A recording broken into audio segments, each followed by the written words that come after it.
Le président Vladimir Poutine aime bien ces mises en scène grandioses, ces images léchées, où il a plus l'allure d'un tsar que d'un président.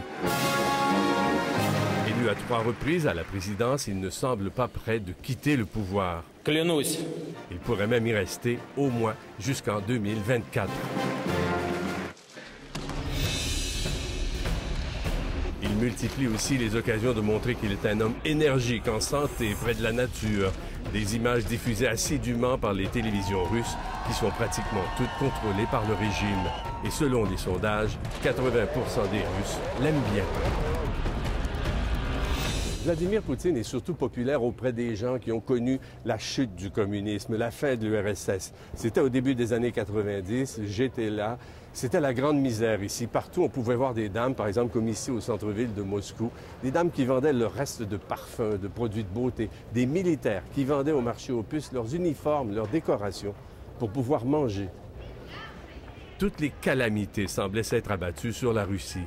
Des crises successives, de l'inflation à 2600%, de l'anarchie, de la guerre. La Russie est un pays en guerre, en Tchétchénie, il y avait des actes terroristes et on ne savait pas de quoi demain serait fait. Et le pays avait beau être riche de ressources pétrolières, lorsque les crises arrivaient, comme en 1998, il n'y avait plus d'argent dans les caisses. La Russie d'aujourd'hui n'est pas sans problème avec la chute du prix du pétrole, une inflation qui va osciller entre 15 à 20%. De quoi ébranler plus d'un leader. Selon Kirill Rogov de l'Institut Gaïdar en politique économique, Vladimir Poutine s'est jusqu'ici tiré de ce genre de situation difficile en mobilisant la population autour d'un conflit, que ce soit en Tchétchénie, en Géorgie ou cette fois-ci en Ukraine. Les très graves problèmes monétaires en décembre l'ont amené à intensifier la mobilisation. Comme ça qu'il a fait.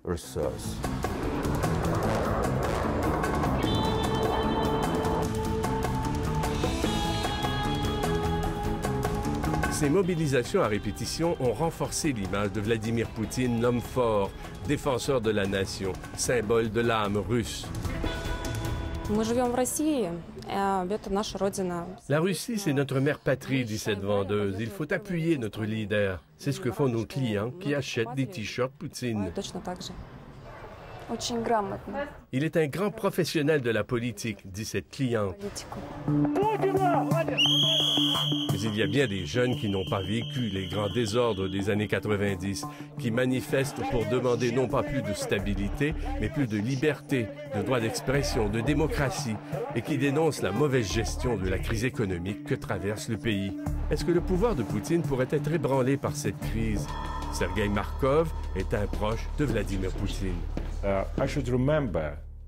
Je rappelle à ceux qui veulent remplacer Poutine que face aux attaques, la Russie a toujours défendu son chef, même le vilain Staline.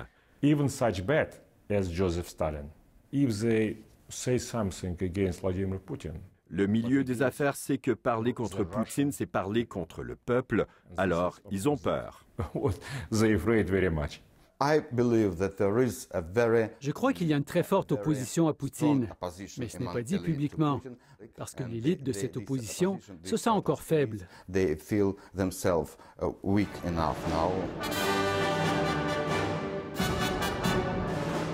qui pourrait remplacer l'homme des grandes cérémonies, celui que plusieurs surnomment le nouveau tsar?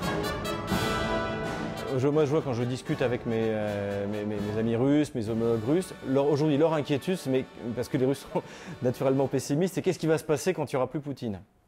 Donc, c'est aujourd'hui la seule inquiétude que je ressens, c'est ça. C'est-à-dire qu'ils ont le sentiment que tant de choses reposent sur l'épaule de Vladimir Poutine, qu'en fait, si lui s'effondre, s'il lui disparaît, mais qu'est-ce qu'on va devenir?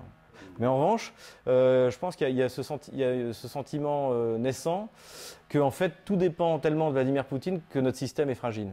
C'est comme ça que je le ressens moi. Peut-être juste une idée, mais c'est vraiment, quand je discute avec les gens, c'est ça. Oui, mais bon, Poutine, en gros, un Poutine, on n'en aura qu'un. Voilà. Les vendeurs de t-shirts n'ont pas fini de faire de bonnes affaires. Ici Raymond Saint-Pierre, Radio-Canada, à Moscou.